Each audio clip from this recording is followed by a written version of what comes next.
What is the proportion of immigrants in the EU population?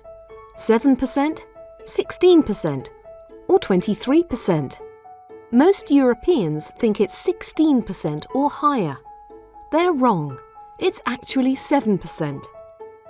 Why do so many people overestimate this number? Part of the answer is disinformation. Fake news manipulates perceptions and distorts public discourse. Timelines get flooded by images and articles falsely claiming that waves of migrants are invading Europe. Manipulated statistics, out-of-context information, and false stories are reproduced to portray migrants and refugees as a threat to Europeans.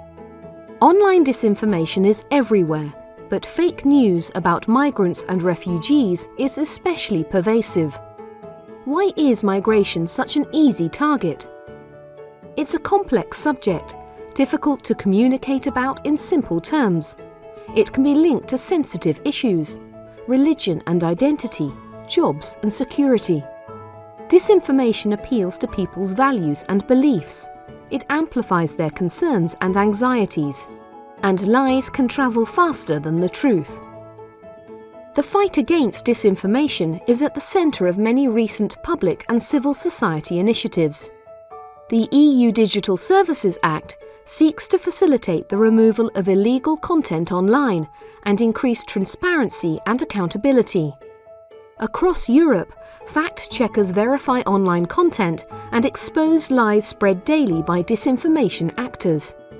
But these measures only expose false claims after they have been published, too late to change the tone of public discourse set by fake stories.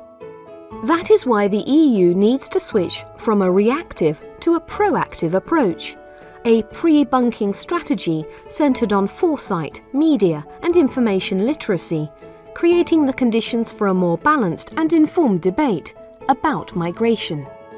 Foresight makes it possible to spot which disinformation stories may go viral by systematically monitoring online trends and anticipating possible future scenarios. It allows public and private actors to take strategic actions in advance, like targeted awareness-raising campaigns. With greater critical skills, people can learn to identify fake news, unverifiable stories, or out-of-context information. Promoting a more informed dialogue also requires boosting people's understanding of migration.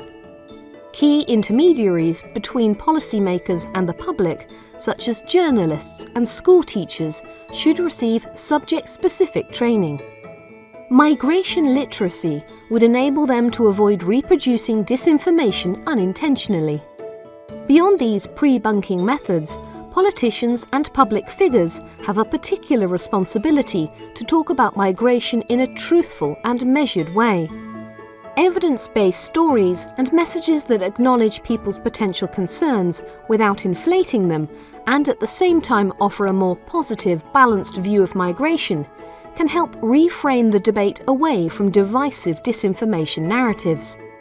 These actions combined will help prevent the spread of fake news. Citizens will be better able to navigate a changing information environment. Policies can be based on facts and polarization reduced. Want to know more? Go to our website